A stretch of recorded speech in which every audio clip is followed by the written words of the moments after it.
6 ao versículo 18.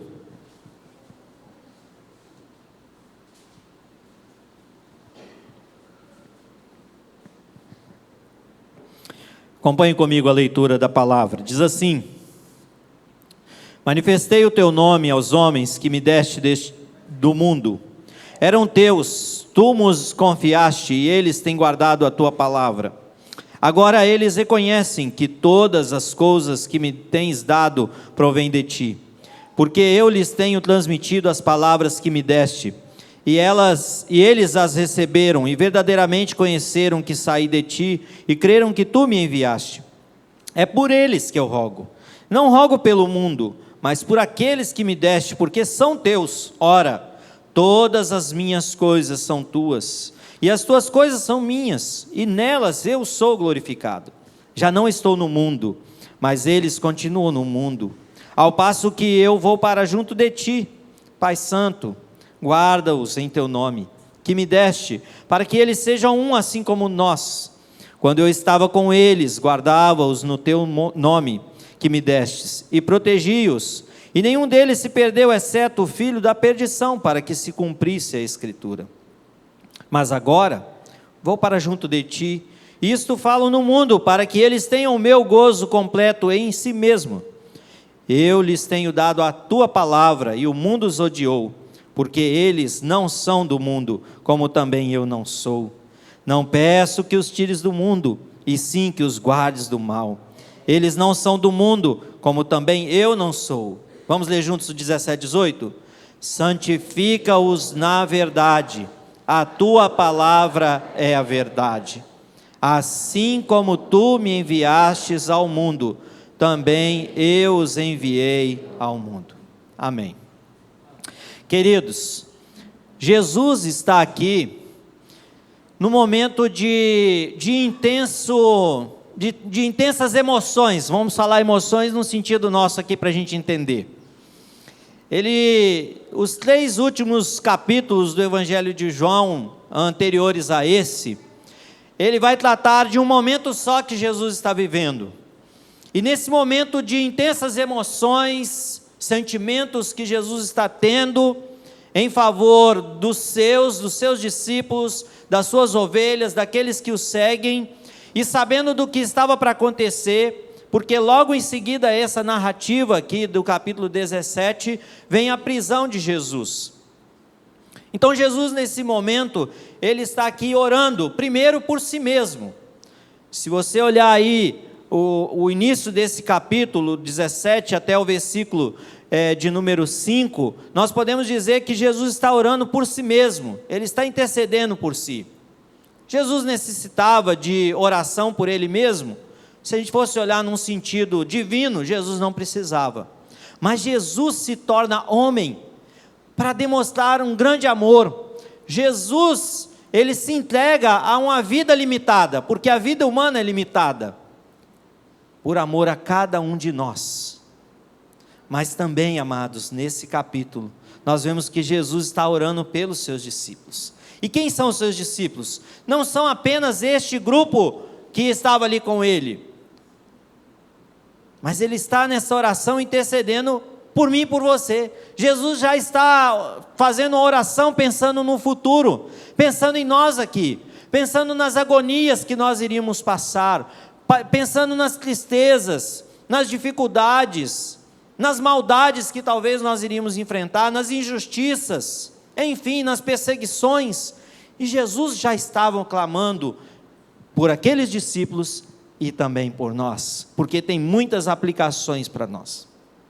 Queridos irmãos, em algumas culturas, isso não é muito assim presente na nossa cultura aqui atual, mas em muitas culturas não se escolhia o nome da criança logo que ela nascia. Às vezes sim, às vezes por algumas circunstâncias do nascimento, os pais escolhiam o filho. Às vezes por algum momento que os pais viveram, ou algum contexto se escolhia o nome. Outros esperavam um tempo para depois ver como que ia ser aquela criança para escolher o nome. O nome tinha em muitas culturas tem muito a ver com a questão da identidade, de quem ela realmente é. Se você olhar para as Escrituras, Jacó é chamado por esse nome por quê? Usurpador. Você ia gostar de um apelido assim? Hein? Fulano, usurpador. Por que é o seu nome? Porque desde pequeno, minha mãe viu que eu ia ser um usurpador. Eu ia passar a perna nos outros. Eu acho que não é legal, não é? Hoje se escolhe o nome por beleza, né? Eu acho esse nome tão bonito. E aí, escolhe aquele nome. Inclusive, tem estatística, você sabia? Tem estatística. Qual o nome mais dado nos últimos 10 anos? Qual é o nome disso? Porque hoje em dia tem mais a ver com a beleza do nome. Às vezes não se prende ao significado. O que significa esse nome? Mas no tempo de Jesus, o nome tinha a ver com o caráter. Nome tinha a ver com identidade. Nome tinha a ver com quem a pessoa realmente era. E nós vemos que, por exemplo, Jacó foi mudado o seu nome para Israel, pai de multidões. Não é mais o usurpador. Não é mais o usurpador.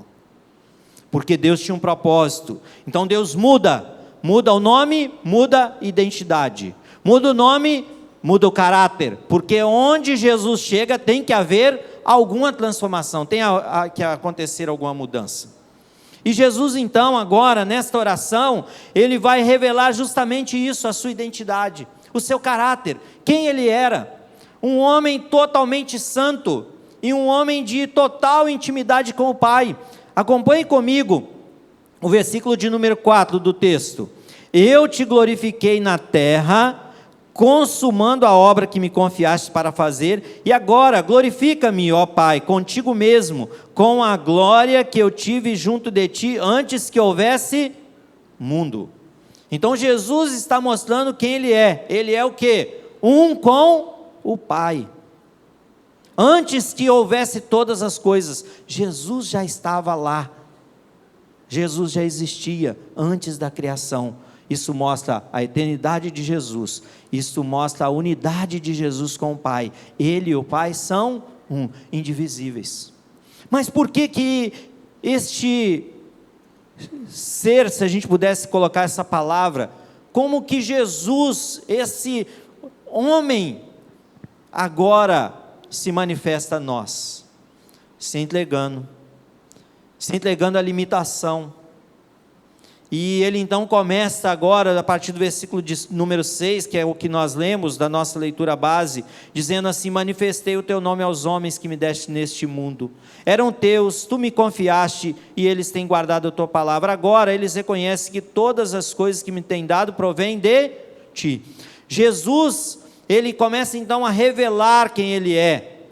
Ele é um com o Pai. E quem são os discípulos? Pai, eu sou um contigo, e eu vim para que eles também sejam um conosco. Meu amado irmão, minha amada irmã, por que nesse tempo de tantas lutas, de tantas adversidades, nós somos tendentes a não sermos um com o nosso irmão? Jesus estava preparando aqueles discípulos para os momentos adversos que eles iriam enfrentar. E uma das coisas importantes que o texto vai falar para nós é da unidade. Eles precisavam estar juntos, eles precisavam estar unidos, e nós muitas vezes, meus amados irmãos, parece que nós não entendemos ainda isso. O próprio apóstolo Paulo, ele vai dizer para nós que a nossa luta não é contra a carne ou sangue, mas sim contra principados e potestades. Por que então nós brigamos com o nosso irmão? Por que então nós brigamos com o nosso semelhante? Por que então nós ficamos nessa luta? Porque muitas vezes nós não entendemos ainda o que é ser um com o Pai. E o texto então vai nos mostrar que Jesus, ele começa então a clamar, a pedir e a se revelar aos discípulos nesta oração. Versículos 7 e 8, vamos ler juntos? Agora eles reconhecem que todas as coisas que me tens dado provém de ti, porque eu lhes tenho transmitido as palavras que me deste, e eles as receberam, e verdadeiramente conheceram que saí de ti e creram que tu me enviaste. Jesus, amados, nessa oração, ele agora vai mostrar que quem ele é e quem são os discípulos e como deve ser o amor entre eles. Por que é importante entendermos isso, amados? Porque isso vai determinar a forma como nós vamos viver neste mundo. E é em cima disso que eu quero pensar sobre esse tema, como viver neste mundo, como viver no mundo. E a minha pergunta é, como você tem vivido? Entendido qual é o propósito de Deus? Entendido por que Jesus veio? Por que nós existimos? Por que nós devemos ser um? E Jesus então vai tratar disso a partir do versículo 9, quando ele diz: é por eles que eu rogo, não rogo pelo mundo, mas por aqueles que me deste, porque são teus. Ora, todas as minhas coisas são tuas, e as tuas coisas são minhas, e neles eu sou glorificado. Jesus aqui, amados, está demonstrando, nesse primeiro ponto, nessa primeira parte, que eu gostaria de pensar sobre como viver no mundo, é que eu e você não vamos conseguir ser vencedores nesse mundo, se nós não entendermos a importância desta unidade. E Jesus nos dá o exemplo maior, quando ele diz: eu e o Pai somos um, e eu tenho transmitido isso, e eu estou te rogando, Senhor, por aqueles que são teus. E ele faz um destaque muito importante, quando ele diz: não rogo pelo mundo. Por que Jesus não roga pelo mundo? Porque a própria palavra de Deus nos diz que o mundo jaz no maligno, e todo aquele que faz a obra da carne, satisfaz a sua vontade meramente carnal, está satisfazendo a vontade do mundo. Mas nós não somos daqui, e portanto eu e você somos chamados a ser um com quem? Com o Pai, com o Filho, com o Espírito Santo, e uns com os outros, vivendo a unidade, esta unidade da fé. E isso, amados, é bênção de Deus para nós. Só que às vezes é difícil nós vivermos isso. Olha o versículo de número 10, diz assim: ora, todas as minhas coisas são tuas, e as tuas coisas são minhas, e neles eu sou glorificado. Quando Jesus está dizendo isso aqui, amados, é que havia uma grande intimidade entre o Pai e o Filho. Tudo que era do Pai era do Filho, e tudo que era do Filho era do Pai. E nós somos assim? Ah, irmãos, quantas vezes nós nos deixamos levar pela proposta carnal ou maligna do egoísmo. E tem coisas que nós não deixamos as pessoas nem tocar. Não encosta não que é meu, não encosta não que é meu. Às vezes dentro de casa, às vezes no trabalho, às vezes na escola. Isso, amados, pode ser extremo zelo, mas isso pode ser uma demonstração do nosso egoísmo. Com o Pai não existia isso. É difícil nós vivermos esta unidade, se nós olharmos no plano meramente humano, aqui apenas horizontal, é difícil. E eu fico pensando, e até estava conversando com Délia lá em casa, sobre isso essa semana, que vamos chamar esses discípulos de Jesus que estavam ali, de uma equipe. Se nós olharmos para a equipe de Jesus, nós poderíamos dizer que era uma equipe bem improvável, não é? Tinha tudo para dar errado, não é verdade? Porque tinha ali ladrão, não tinha? Publicano, ele cobrava um pouquinho a mais. Tinha um médico, uma pessoa bem sucedida na sociedade. Tinha pescador, pessoa simples, não sabia nem falar direito, meio brutão. Tinha um tal de João que tudo para ele era amor. Amor, amor, amor, amor, amor, amor, amor, amor, amor. Tinha aqueles que eram os filhos do trovão. É uma equipe, irmãos, que tinha tudo para dar errado. Assim como talvez a nossa família, a gente olha para a nossa família e fala assim, essa família aqui não vai para frente não, só tem problema, esse negócio não vai dar certo, fulano é assim, meu primo é assim, meu tio é assim, minha mãe, meu avô, tem tudo para dar errado. Irmãos, aos olhos humanos, tem tudo para dar errado. Se nós olharmos nesse plano aqui, meramente humano e horizontal, tem tudo para dar errado.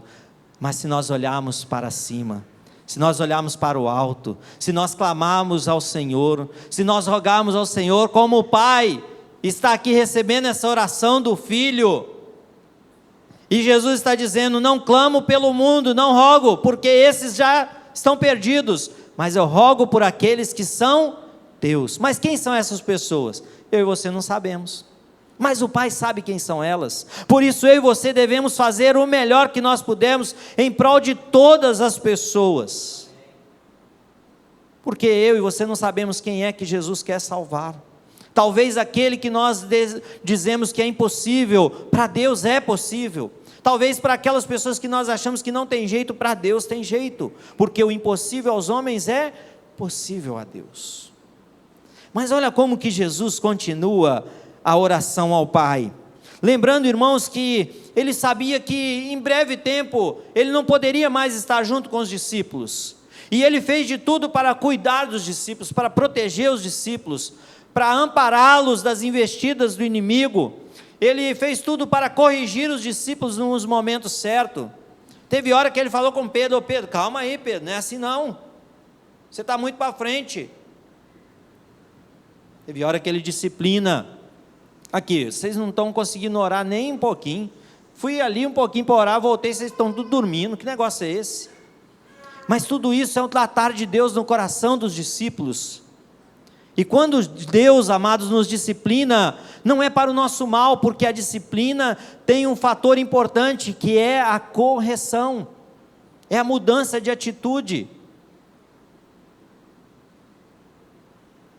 Eu tenho um livro, está até emprestado para um rapaz da igreja católica, daqui de Nova Brasília. De vez em quando a gente se encontra, né, já converso com ele, está emprestado com ele. Um livro chamado Restaurando o Ferido.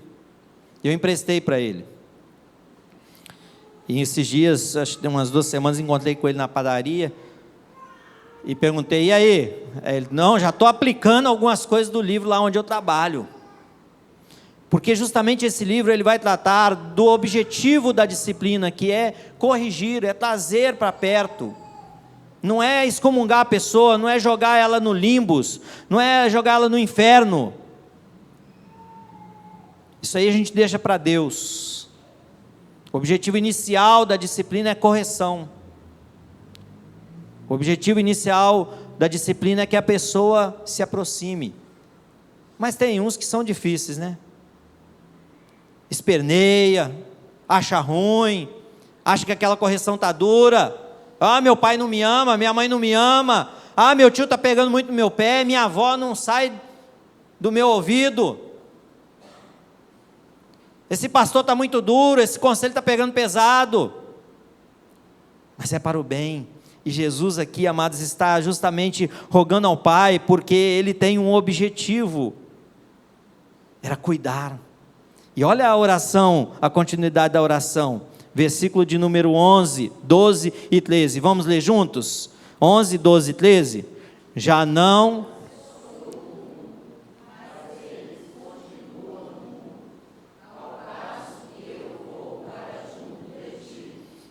Pai Santo, guarda-os em Teu nome, que me deste, para que eles sejam um, assim como nós. Quando eu estava, guardava-os no Teu nome, que me deste, e protegi-os, e nenhum deles se perdeu, exceto o filho da perdição, para que se cumprisse a Escritura. Mas agora vou para junto de Ti, e isto falo no mundo, para que eles tenham o meu gozo completo em si mesmos. Meus irmãos, no versículo de número 11, Jesus aqui pede por uma proteção, por um cuidado do Pai. Jesus sabia que em breve não estaria mais ali próximo, e ele então pede primeiro para que o Pai pudesse proteger. Olha, eu vou sair de cena, eu não estarei presente, eu vou morrer, durante 3 dias estarei na sepultura. Pai, até agora eu cuidei deles. Pai, continua cuidando deles. Mas também, Jesus está aqui pedindo por unidade, naquele momento de adversidade que eles iriam enfrentar. E foi um momento difícil. Nós conhecemos a história, eu acho que a maioria dos que estão aqui presentes conhece a história, e sabe que foi um momento difícil. Pensa, Jesus, o Todo-Poderoso, o Filho de Deus, ele é chicoteado, é preso, é levado até a cruz. Meu querido irmão, minha querida irmã, se coloque no lugar dos discípulos, mesmo vendo todos os milagres, tudo que Jesus fez, e agora o grande mestre, o grande Senhor está morto. Talvez a gente também ia cascar fora, como diz uma expressão popular, né? Muitas vezes nós condenamos Pedro pela sua atitude de negar, mas será que de repente eu e você não faríamos pior do que Pedro? A oração de Jesus, ela é muito importante, irmãos, porque na oração, Jesus não está só pedindo ao Pai, mas é o momento de Jesus ensinar os discípulos que estavam ao seu redor. Olha, Pai, proteja-os. É como se Jesus estivesse dizendo para os discípulos: olha, saibam que o Pai está protegendo vocês. Mas Jesus também pede: Pai, que eles sejam um, que eles estejam juntos. É como se Jesus estivesse dizendo para eles: olha, é importante vocês estarem unidos nesse momento de adversidade. Pensa, meus amados irmãos, minhas amadas irmãs, nos momentos da dificuldade na nossa vida, muitas vezes a nossa tendência é buscar os culpados, é achar um motivo para aquela adversidade. Mas eu penso que a melhor atitude que nós deveríamos tomar é buscar qual é o propósito de Deus nisso. O porquê que o Senhor está permitindo que isso aconteça, essa adversidade. Só que muitas vezes nós nos deixamos levar pelo orgulho humano, e o orgulho humano nos leva não a estarmos unidos, mas nos leva a nos afastar, nos leva a divisões, a separações. Não caiamos nesse erro. No versículo 12 e 13, o Pai está aqui pedindo, Jesus está pedindo ao Pai: Pai, cuide de cada um, para que eles não se percam. Eu e você devemos clamar: Senhor, nos ajude a perseverar, nos ajude a continuar esta caminhada, nós precisamos de Ti. O versículo 13, na parte final, vamos ler ele todo, o versículo 13, que é melhor. Mas agora vou para junto de Ti, isto falo no mundo, para que eles tenham o meu gozo completo em si mesmo. O que Jesus aqui está dizendo é que eu e você somos chamados a viver com alegria, com gratidão no nosso coração pelos feitos do Senhor. Você poderia enumerar quantas coisas boas Deus já te proporcionou hoje? Hoje. Vamos pensar um pouquinho. Você acordou e está vivo hoje, não está? Está todo mundo vivo aí? Beleza? Você tomou pelo menos um copo d'água hoje? Tomou um cafezinho? Um cafezinho medroso ou corajoso? Você teve uma roupa para se vestir? Você teve água para tomar um banho? Você teve um sapato, uma sandália para calçar para vir para a igreja? Você veio a pé, andando bem, sem nenhum problema? Ou você veio andando meio dificultoso, mas veio? Você veio de carro, você veio de bicicleta, de moto, não sei. Enfim, de várias formas você veio. Talvez você almoçou. Tem alguns que já vieram para cá, jantaram em casa antes de vir. Tem uns que vão jantar depois, não sei. Estamos falando de coisas do dia a dia, corriqueiras. Mas você sabia que nesse exato momento, algumas pessoas estão entubadas no hospital com a ajuda de um respirador, porque elas não conseguem respirar? Você sabe que nesse exato momento tem alguém morrendo de fome ao redor do mundo?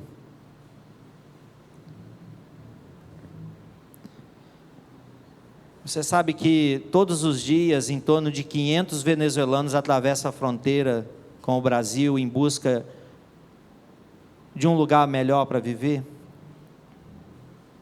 Estão ali na região de Pacaraima, em torno de 300 a 500 é a média por dia de venezuelanos que entram no Brasil, e que perderam tudo, sua casa, tudo que tinham, não tem casa. Não sei quantos viram aí, essa semana, vários afegãos, no aeroporto de Guarulhos, em São Paulo, que lá, antes do Talibã tomar o poder, tinha tudo, como você tem, sua casinha, seu lugar para morar, seu lugar para trabalhar, os meninos estavam podendo ir para a escola, mas agora não podem. Você sabia que na Eritreia e na Etiópia, muitos estão em guerra ali?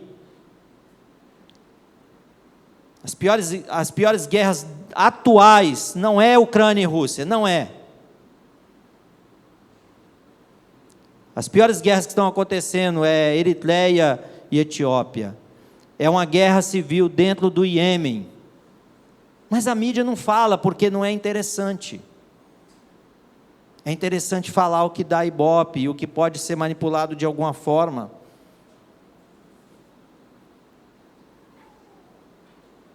Mas eu e você estamos aqui e temos todas essas bênçãos, todas essas liberdades de respirar, de se alimentar, de poder vir para a igreja, de poder cultuar o Senhor. E isso, amados, é fruto da bondade de Deus para conosco, que nós acabamos de cantar aqui há pouco tempo, e que o Albert, sem saber, já tinha orado antes. Chuvas de bondade, vou gravar essa frase, chuvas de bondade. Mesmo sendo odiados, mesmo talvez sendo maltratado, mesmo de repente enfrentando adversidades, meus amados irmãos, nós precisamos buscar ter esta plenitude que Jesus orou, para que o meu gozo seja completo em si mesmos. Meu querido, Jesus basta para você?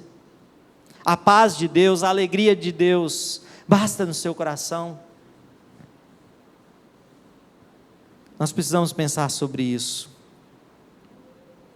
Jesus então ora: Senhor, guarda-os. Versículo 14, vamos ler juntos? Versículo 14. Eu lhes tenho dado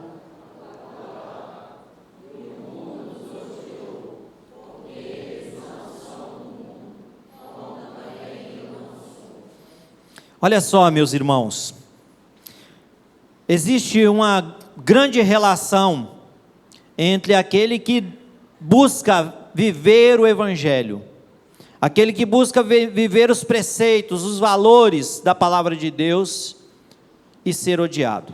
Tem uma íntima relação, porque não tem como uma coisa viver junto com a outra e se misturar. É tipo você jogar óleo dentro da água. Já fez essa experiência? Joga lá, óleo no meio da água, não se mistura. A água não vai se misturar. O mundo não se mistura com o cristão, e o cristão não deve se misturar com o mundo. As duas coisas são antagônicas, porque nós não pensamos, nós não falamos como o mundo, nós não agimos como o mundo, porque o verdadeiro cristão, ele tem outras motivações, não é as coisas daqui, não é de agora, não é momentânea, mas o mundo vai tentar nos impor a sua vontade, o mundo vai tentar nos impor a sua ideologia, por exemplo, de gênero. Está aí tentando de todas as formas impor, fazer com que nós possamos aceitar e coadunar com isso. Mas o apóstolo Paulo, escrevendo aos Romanos, nos diz como que o cristão deve se comportar. Como que é? Não vos conformeis com este mundo. Ou seja, não tome a forma do mundo. O que é forma? Forma, vem de forma. Aquele padrão. Não sei se você ajudou a fazer bloco. Alguém aqui já viu como que faz o bloco? Né? Eu não sei hoje é em escala industrial. Mas eu lembro que antigamente eu já ajudei a fazer bloco.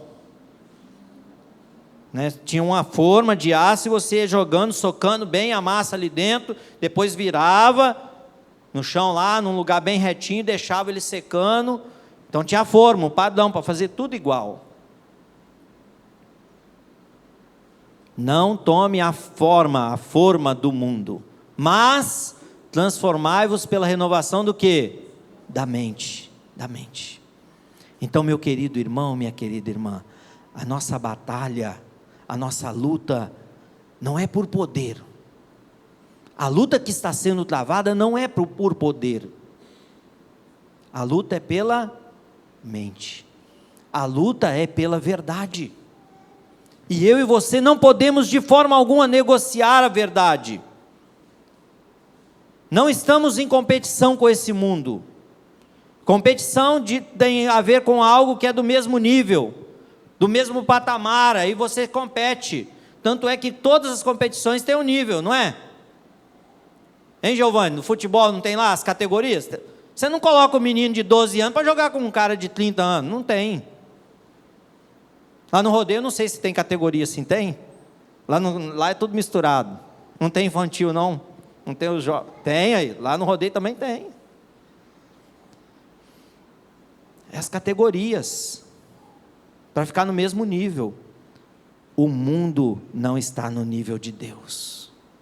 O mundo é mundo. Prazeres daqui, pensamentos daqui, motivações daqui, coisas daqui. Mas nós não estamos competindo com o mundo, porque nós somos de outro lugar.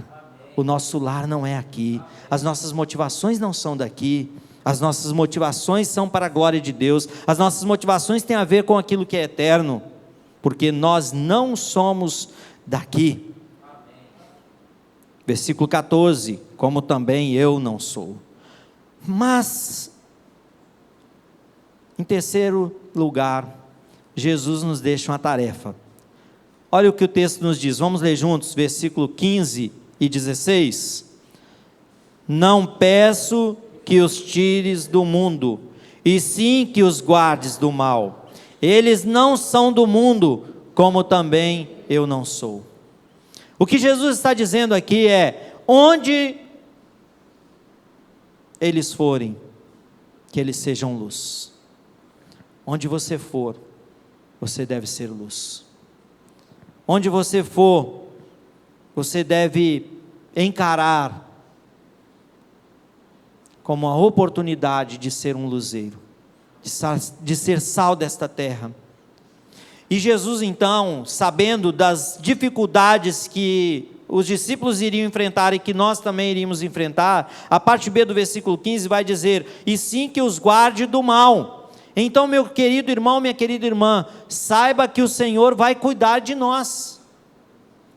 Esta oração, ela já foi feita e já está garantida a bênção dela.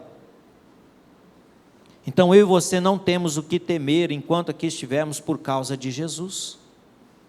E é por isso que a gente vê, por exemplo, um dos missionários que esteve aqui na nossa igreja, não vou citar o nome, já que está sendo transmitido,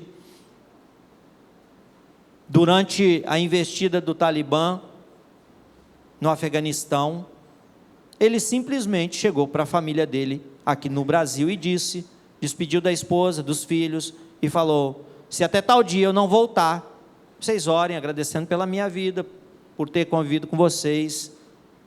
Por que um homem faz isso? É porque ele é doido? Não. É porque ele está tranquilo de que o Senhor iria o guardar, e que se ele morresse, era para a glória de Deus, se ele não voltasse. Não é porque ele é um herói, não é porque ele é um super-herói, Porque Deus pode colocar isso em qualquer um dos nossos corações, para enfrentarmos qualquer que for a adversidade por causa de Jesus. Foi isso que fez Estevão ir diante do Sinédrio e dizer: foi vocês. Mas vocês quem? Os governantes? Não. Estevão se dirige aos religiosos. Eram sacerdotes. Eram aqueles que eram para defender o povo de Deus. Mas foram sacerdotes que prenderam Jesus, que ordenaram a prisão de Jesus, que pediram a crucificação de Jesus, que incitaram o povo contra Jesus. Preferiram que fosse solto Barrabás, um revolucionário, que estava para ser condenado à morte, e o povo escolhe Barrabás, e pede a crucificação de Jesus. E Estevão então, no seu discurso, cita tudo isso, para aqueles mesmos sacerdotes: é vocês que fizeram isso. Mas o que dá autoridade a Estevão? É Jesus, é esta oração de Jesus, que já começa a produzir frutos no começo da igreja. Meu irmão e minha irmã, por que então nós vamos desanimar? Por que nós vamos desistir frente ao primeiro medo que se apresenta diante de nós?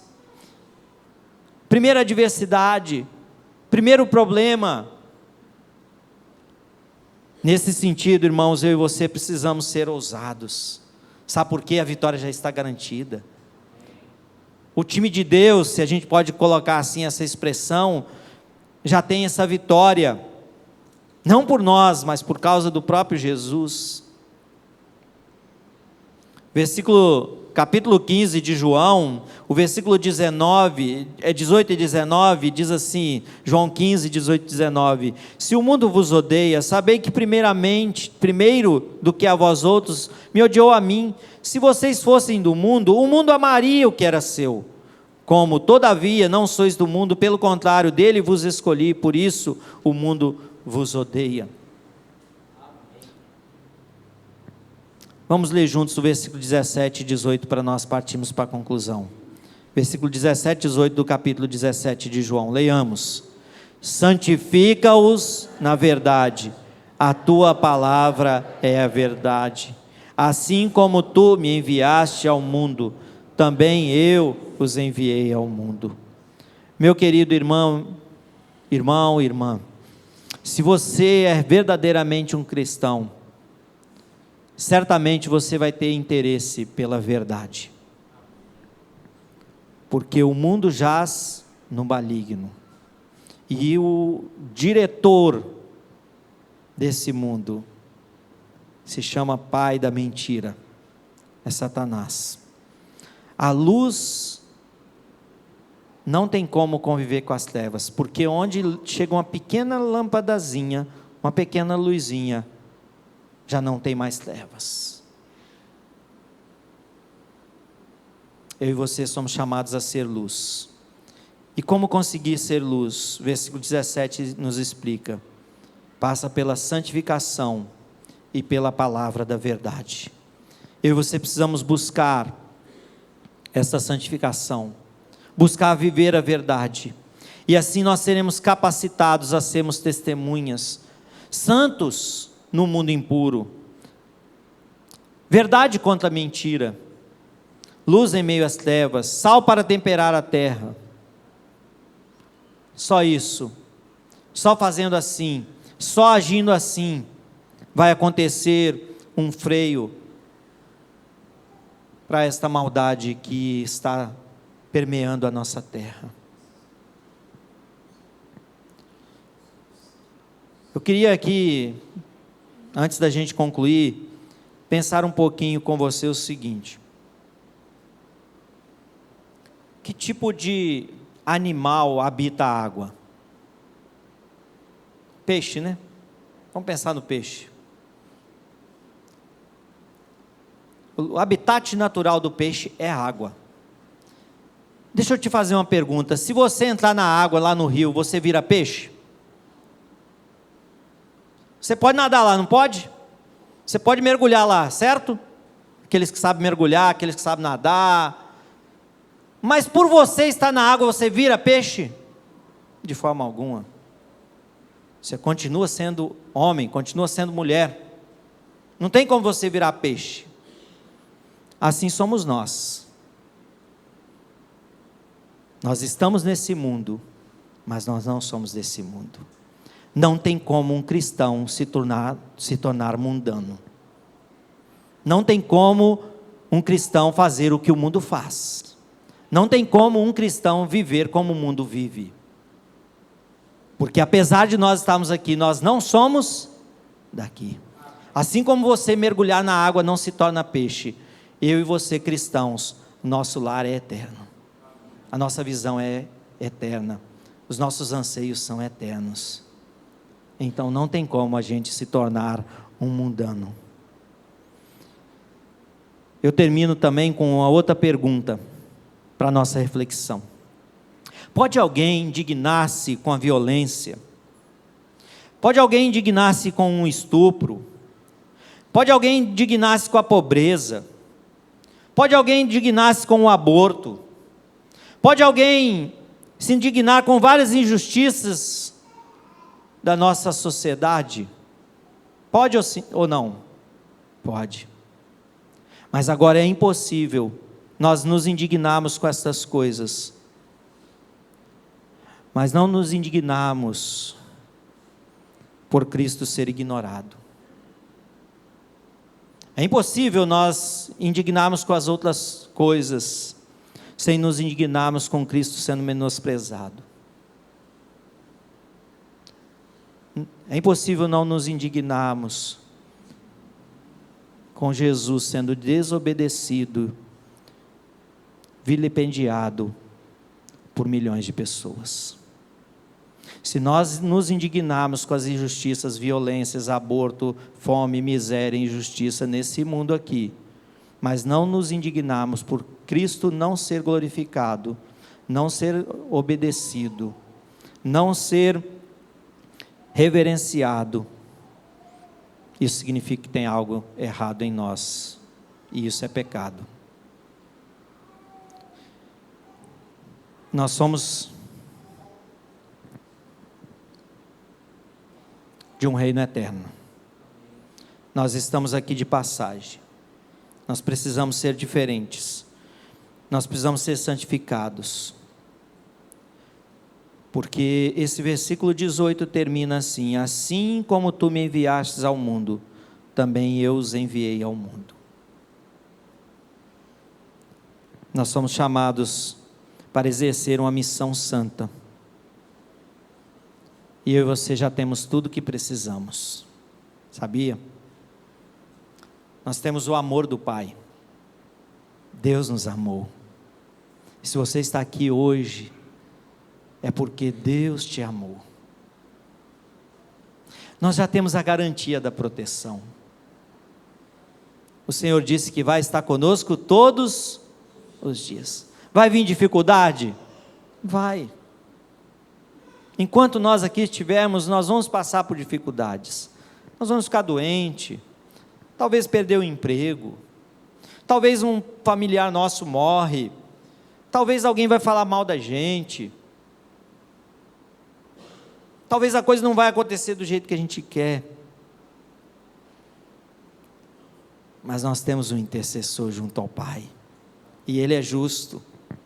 Nós teremos o consolo, nós teremos a proteção, nós teremos a direção do Espírito Santo de Deus. Ele vai nos direcionar o que fazer e como fazer na hora certa, em cada momento. Ah, irmãos, isso é bondade de Deus, isso é cuidado de Deus para conosco. Essa oração sacerdotal, ela tem muito a nos ensinar, porque Jesus está num momento de intimidade tremendo com o Pai, mas era um momento de angústia, porque ele sabia que ia morrer, e ele sabia que aqueles discípulos iam ficar, pelo menos, no mínimo ali, 3 dias sem a presença do Filho ali perto, porque era o momento da morte e da sepultura. Mas Jesus entrega eles ao Pai. Pai, cuida deles, protege-os, ampare, não os deixe cair. Mas Jesus não ficou na sepultura, Jesus não continuou lá, Jesus ressuscitou, e a Trindade trabalha em nosso favor, e a Trindade está nos ajudando, e a Trindade é quem nos capacita a continuar, meu amado irmão. Então não tem por que desesperar. Como viver no mundo? Saia daqui hoje pensando nisso. Senhor, muito obrigado. Primeiro porque o Senhor me escolheu. Senhor, muito obrigado porque mesmo passando por algumas adversidades, o Senhor é que tem me guardado do mal. Senhor, muito obrigado porque o Senhor me envia. Assim como o Senhor enviou os discípulos, o Senhor está me enviando a esse mundo. E que o Senhor me ajude, me direcione, me ampare, para que eu possa ser luz por onde eu for. No meu trabalho, na escola, na minha vizinhança, na minha família. Vamos curvar a nossa cabeça, vamos falar com o nosso Deus. Fale com o Senhor. Senhor, me ajude a viver aqui neste mundo. Verdadeiramente eu não sou daqui, mas eu preciso do Senhor.